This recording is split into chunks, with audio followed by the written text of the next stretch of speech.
meu socorro eterno,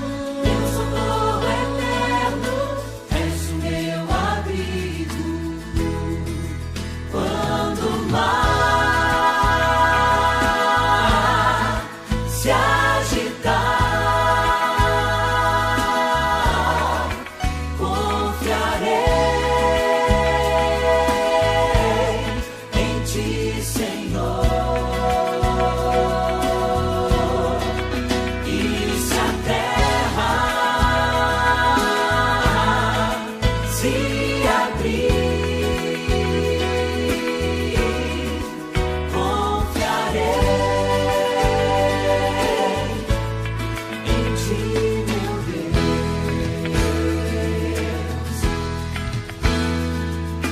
És o meu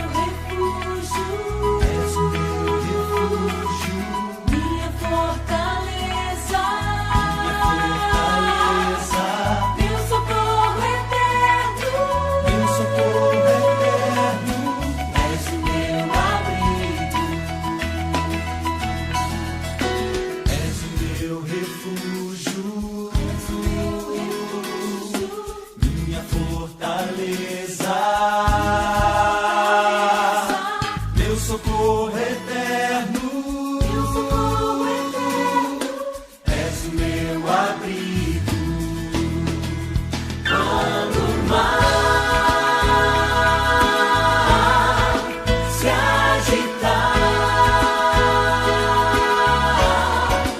confiarei em ti, Senhor. E se a terra se abrir, confiarei em ti, meu Deus. Quando o mar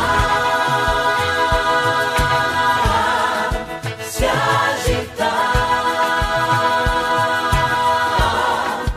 confiarei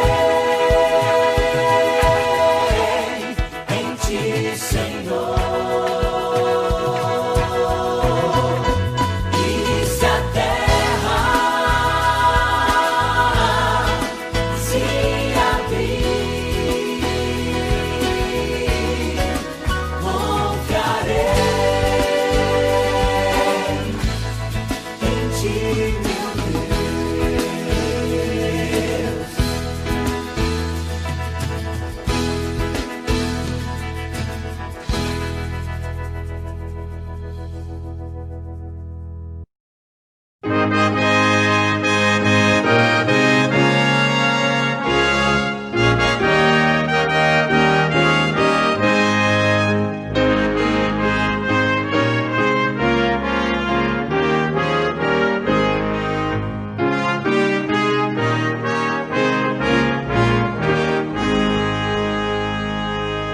Quero ser um vaso de bênção, sim, um vaso escolhido por Deus, para as novas levar aos perdidos,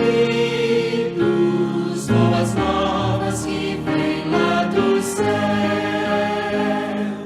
Faze-me vaso de bênção, Senhor, vaso que leve a mensagem de amor. Eis-me submisso pra teu serviço, tudo consagro-te agora, Senhor. Quero ser um vaso de bênção para todos os dias fazer aos culpados que vivem nas trevas o perdão de Jesus conhecer. Faze-me vaso de bênção, Senhor, vaso que leve a mensagem de amor. Eis-me submisso pra teu serviço, tudo com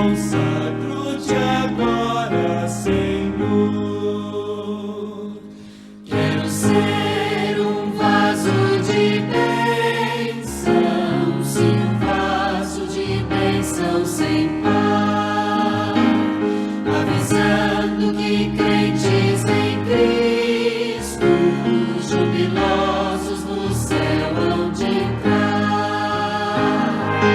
Faze-me vaso de bênção, Senhor, vaso que leve a mensagem de amor. Eis-me submisso pra teu serviço, tudo consagro-te agora, Senhor,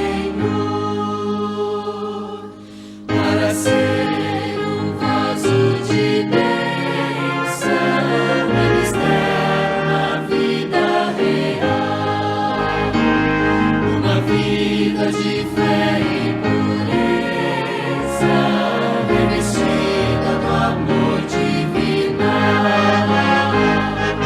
Faze-me vaso de bênção, Senhor, vaso que leve a mensagem de amor. Eis-me submisso pra teu serviço, tudo consagro-te agora, Senhor.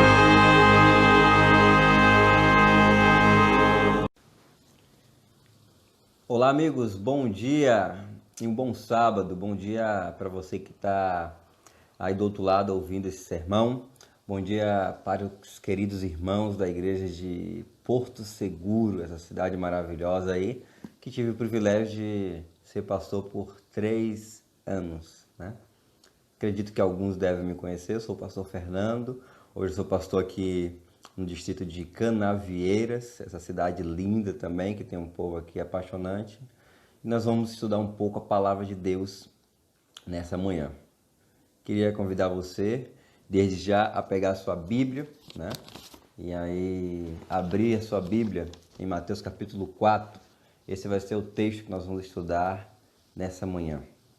A história de hoje vai contar a história de mais um personagem bíblico, e a Bíblia ela é repleta de personagens, né? Conta histórias de várias pessoas. E estudando a Bíblia, a gente encontra personagens assim com histórias impecáveis, como Enoque, Elias, uma história muito linda de Elias, a história de Davi, de José, de Esté, personagens que você pesquisa na vida deles, é difícil você encontrar algumas falhas. Mas eu confesso para você que ultimamente eu tenho estudado a história de alguns personagens que têm mexido comigo, né?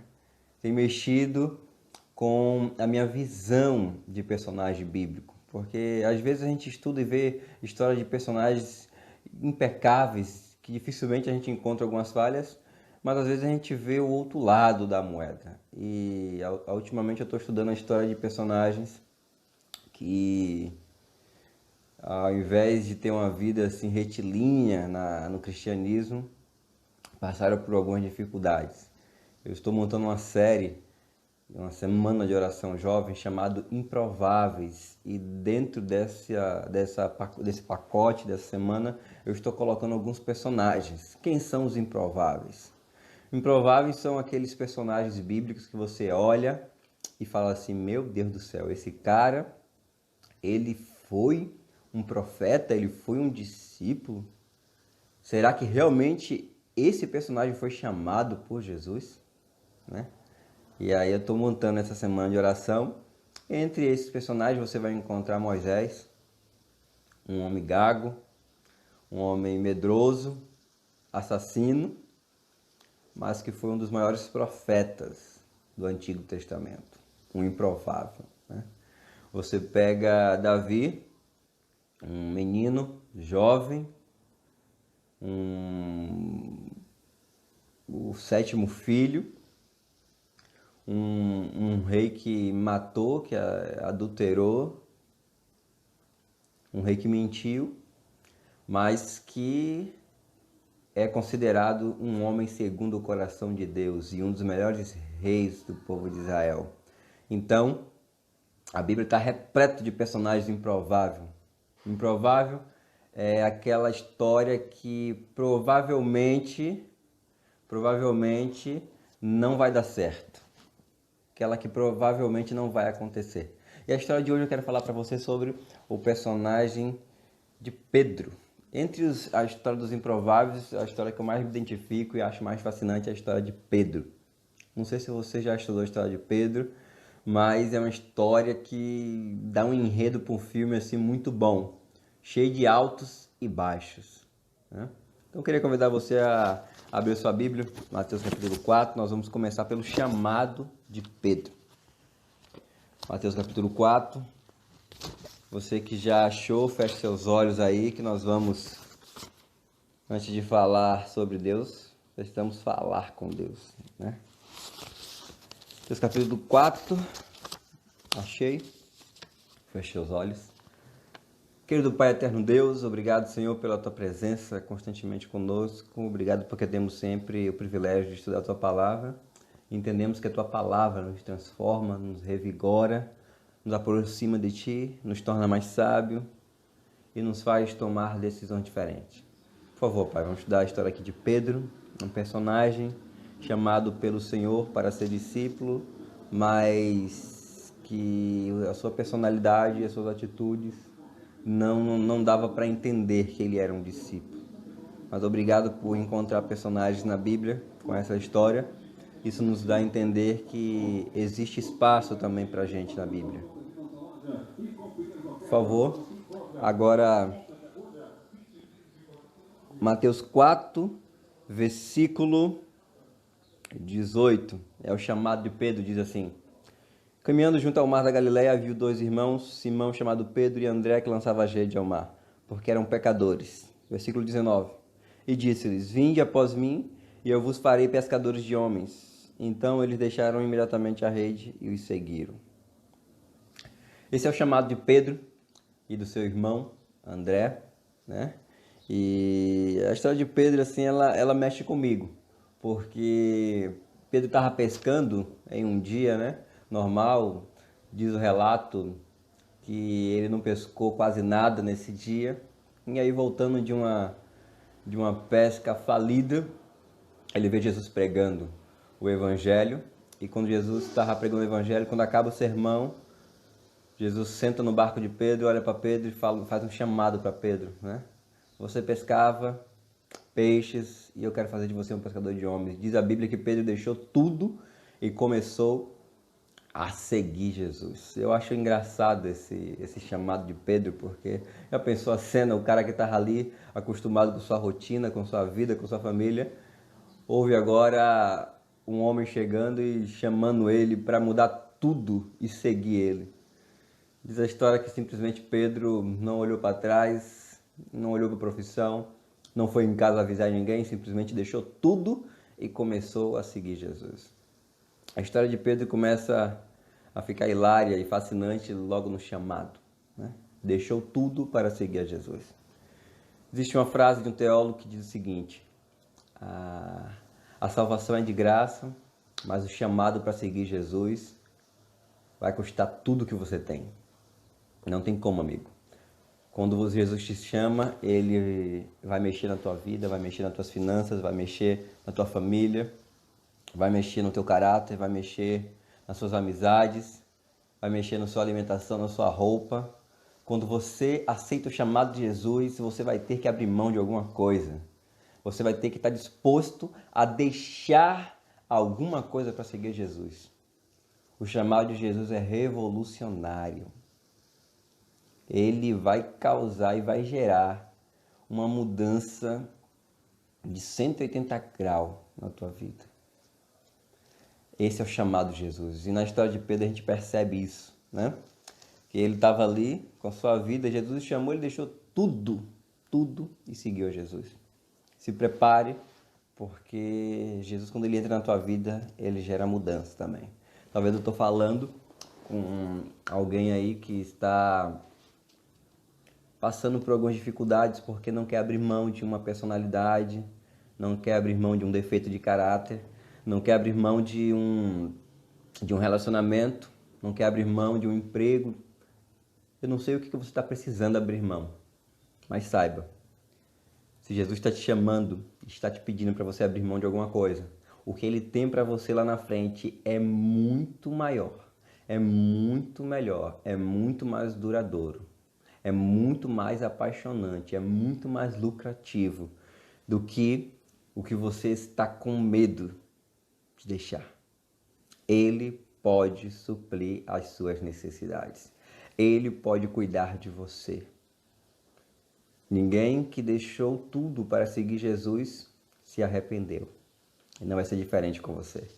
A história de Pedro é fascinante, ele simplesmente deixou tudo. A história de Pedro começa bonita com esse chamado, mas vamos para frente, você vai perceber a marca da história de Pedro. Pedro, ele tem um padrão diferente de história, de testemunho. Geralmente, quando você ouve uma história, um testemunho, você vê alguém que fazia algo de errado, né? Cometia algum pecado, era um assassino, um adúltero, um torcedor do Vasco. E aí agora ele se transforma, aceita Jesus e a vida dele muda, né? Tudo começa a dar certo. Brincadeira à parte, mas geralmente o testemunho que nós ouvimos é alguém que fazia algo de errado, aceita Jesus e as coisas começam agora a dar certo. Ele começa a viver um cristianismo lindo. A história de Pedro é um pouco diferente. Ele deixa tudo por Jesus, mas a vida dele começa a sofrer altos e baixos. E a gente vai estudar um pouco sobre isso agora. Abra sua Bíblia em Mateus 16, versículo 15, para você ver o quanto esse personagem, Pedro, pode se identificar comigo e com você. Alguém inconstante, né?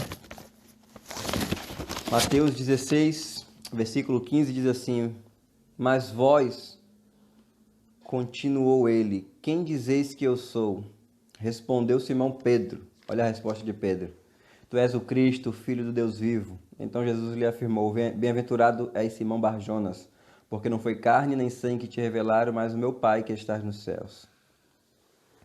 Jesus estava querendo saber dos discípulos qual era a imagem que eles tinham do próprio Jesus. E aí Pedro dá essa resposta linda: Tu és o Cristo, o Filho do Deus vivo. Jesus, quando ouve isso, olha para Pedro e fala assim: Pedro, você não falou sozinho.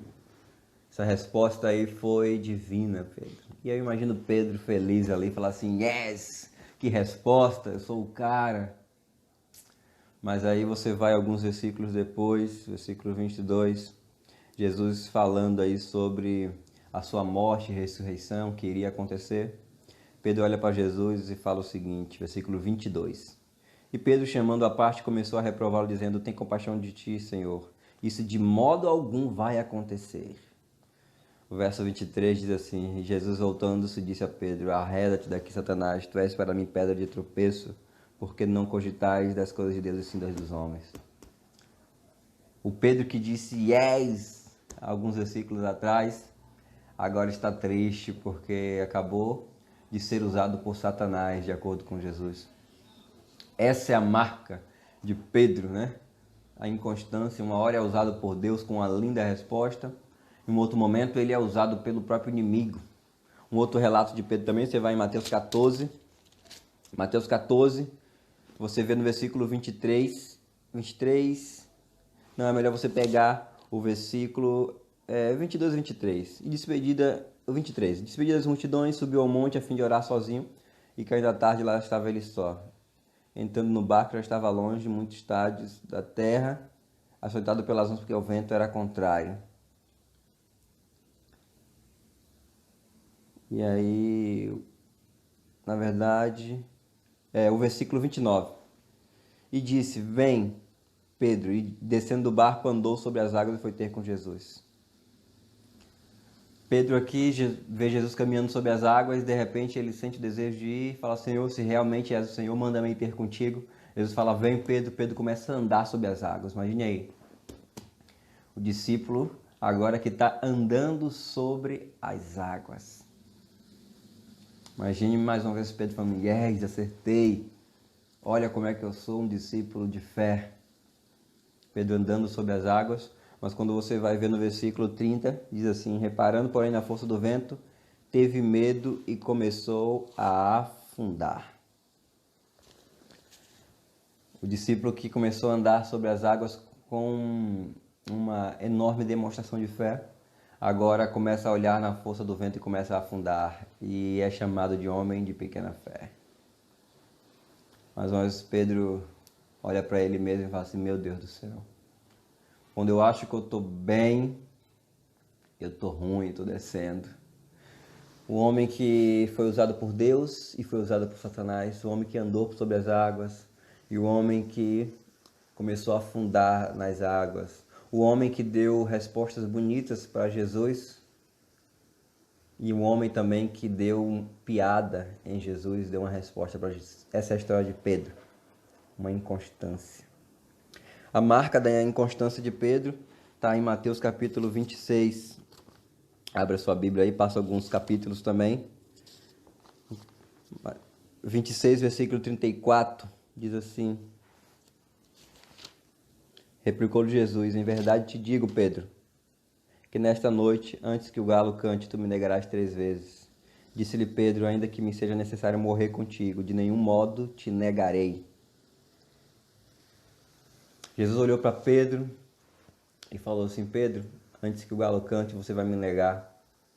Pedro, mais uma vez, olhando para ele, imaginando que ele era um super-herói espiritual, falou: Senhor, ainda que eu morra, eu nunca vou te negar. Você vai no versículo 70 do capítulo 26 e diz assim: ele, porém, Pedro, né, o negou diante de todo, dizendo: não sei o que dizes. E saindo para o alpendre, foi ele visto por outra criada, o qual disse aos que ali estavam: este homem também estava com Jesus, o Nazareno. E ele negou outra vez com juramento: não conheço tal homem. O homem que não negaria Jesus começa a negar. Amigo, esse é Pedro, um personagem que teve altos e baixos e que em vários momentos da sua vida acabou falhando com Jesus. Em um certo momento acertava, em um certo momento ele errava. Talvez você se identifique com essa história. Talvez no seu cristianismo nem tudo deu certinho. Talvez depois que você aceitou Jesus nem tudo foi flores. Talvez em algum momento você tropeçou, você falhou, você caiu, você pecou. Talvez foi algo leve, um simples pecado, ou talvez foi um pecado assim vergonhoso e até hoje você sente vergonha de você mesmo. Eu imagino para Pedro, depois de negar Jesus, ele voltar para a sua antiga vida, para a sua pescaria, voltar a fazer tudo o que fazia antes, com aquela imagem de um fracassado, alguém que se achava um super-herói espiritual, alguém que achou que nunca negaria a Jesus. Eu imagino a autoestima de Pedro lá embaixo, e ele imaginando que ele é um pecador, um pobre, um humilhado. Talvez você já se sentiu assim, ou está se sentindo, né? Talvez você está tendo essa imagem de você, de que você é um pecador, um falho, alguém que não tem poder espiritual. Pedro se sentiu assim e ficou triste com essa situação. Se você um dia se sentiu assim ou já se sentiu, eu queria falar para você qual é a atitude de Jesus diante dessa situação. Lá em João, capítulo 21, você vai ter um relato muito lindo, né? Não precisa, talvez você ir para lá, abrir a Bíblia agora, depois você pode ler na sua casa. Mas João capítulo 21, Jesus, depois que ressuscitou, ele teve contato com alguns discípulos e ele voltou para o ambiente do mar, aonde encontrou Pedro ali. E aí foi em busca de Pedro e foi conversar com ele. Imagina a situação, Pedro ali, falho, pecador, triste, cabisbaixo, e aí quando ele olha para o lado ele vê Jesus. Eu imagino que Pedro estava esperando Jesus olhar para ele e falar assim: Pedro, você é uma vergonha, você é uma tragédia, você me negou, você falhou. Eu imagino Pedro olhando para Jesus e falando assim: Jesus, pode acabar comigo, porque de fato eu sou tudo isso mesmo, não sou digno de te seguir. Mas Jesus chega do lado e faz simplesmente uma pergunta para Pedro: Pedro, tu me amas?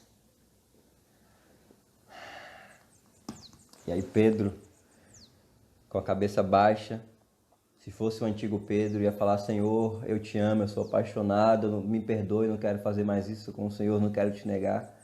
Mas o novo Pedro agora, desconfiado dele mesmo e confiante apenas na sabedoria divina, olha para Jesus e fala assim: Senhor, tu sabe de todas as coisas, tu sabe que eu te amo.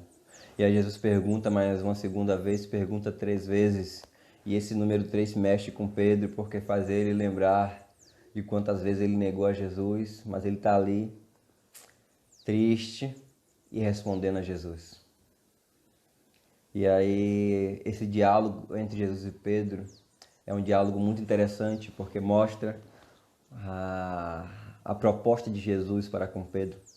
Enquanto Jesus estava perguntando a Pedro se amava a ele com um amor sobrenatural, o amor ágape, Pedro simplesmente fala para Jesus: olha, eu te amo, Senhor, mas com amor filéu. O amor filéu é um amor comum, né?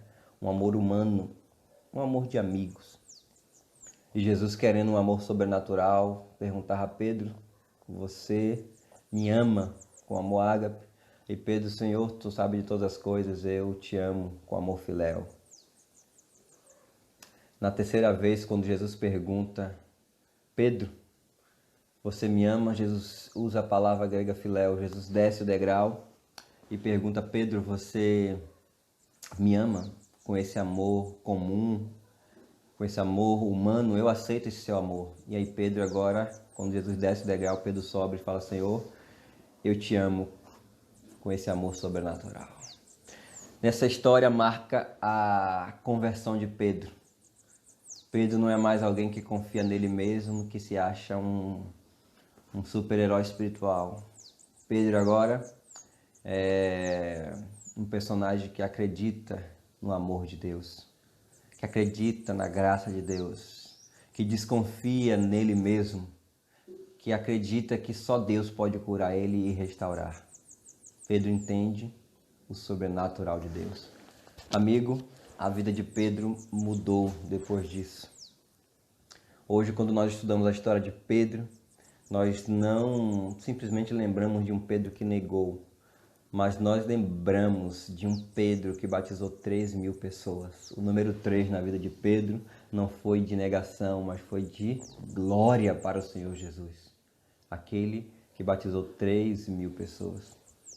Se você passou por algum momento de crise no teu cristianismo, no teu relacionamento com Jesus, olhe para a história de Pedro e comece a entender e se lembrar que Deus, Ele pode te usar e transformar a tua história e fazer algo novo em você. E aí você ficará lembrado não pela tua falha ou pelo teu pecado, mas sim como um homem que fez maravilhas para Jesus. Deus, ele tem essa capacidade de usar. Aonde abundou o pecado, superabundou a graça.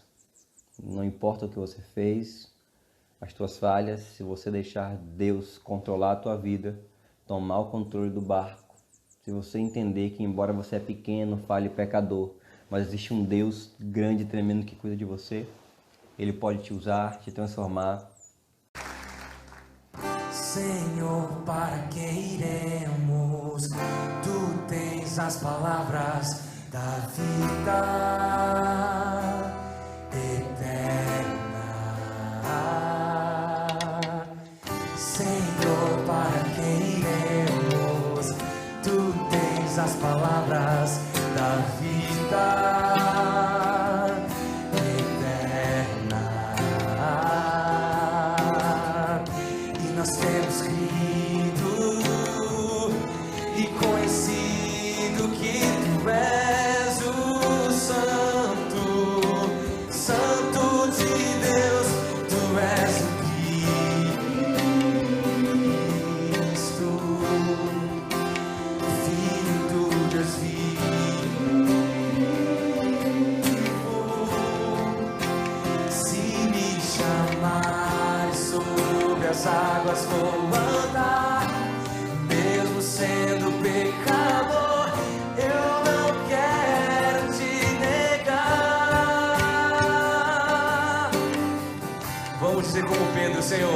eu não tenho nenhum lugar para onde eu quero ir. Eu quero estar somente nos teus braços. Senhor, para quem iremos? Vai. Senhor, para quem iremos? Tu tens as palavras da vida eterna. Senhor, para quem iremos? Tu tens as palavras da vida eterna.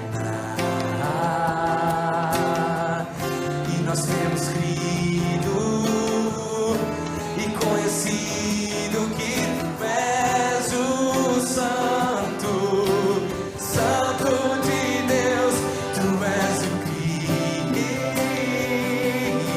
Cristo, Filho do Deus vivo.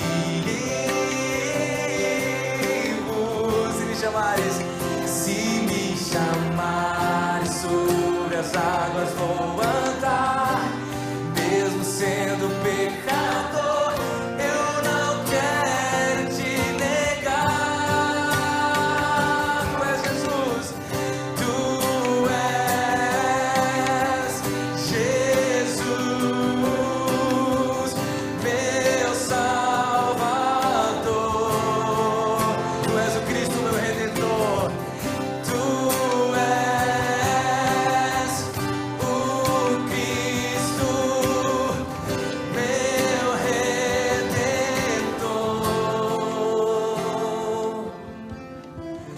E nós temos crido e conhecido que tu és o Santo, Santo de Deus, tu és o Cristo,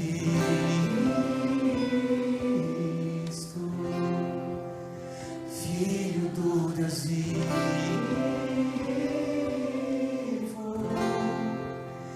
Tu és o Cristo,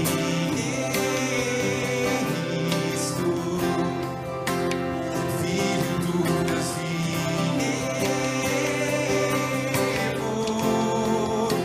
Se me chamares sobre as águas vou andar, mesmo sendo pecador, eu não quero te negar. Tu és o Cristo,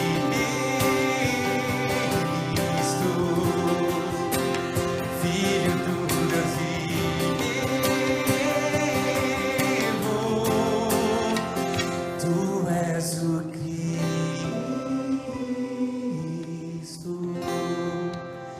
Filho do Deus vivo.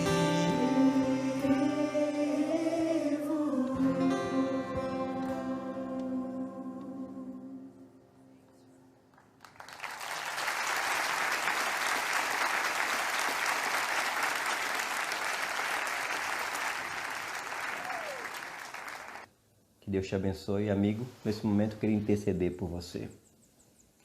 Querido Pai Eterno Deus, obrigado, Senhor, porque da mesma forma que o Senhor colocou histórias lindas na Bíblia, como de Moisés, como de Enoque, como de José, de Daniel, de Esther, o Senhor coloca a história de Pedro também, de Davi, de outros personagens que se parecem com a nossa. Nem tudo é flores e nem todo mundo tem um cristianismo reto. Às vezes passamos por lutas e dificuldades, às vezes temos altos e baixos, mas como é bom confiar que o Senhor cuida de nós, que a Tua graça nos basta e que Teu poder pode nos usar e nos transformar. Queremos pedir a Tua graça sobre nossas vidas e queremos pedir que o Senhor esteja cuidando de cada pessoa que está ouvindo essa mensagem, que possa entender sobre o Teu amor e sobre a Tua graça. Essa é a nossa oração em nome de Jesus. Amém. Amigo, que Deus te abençoe, que você possa entender sobre o poder e a graça de Jesus.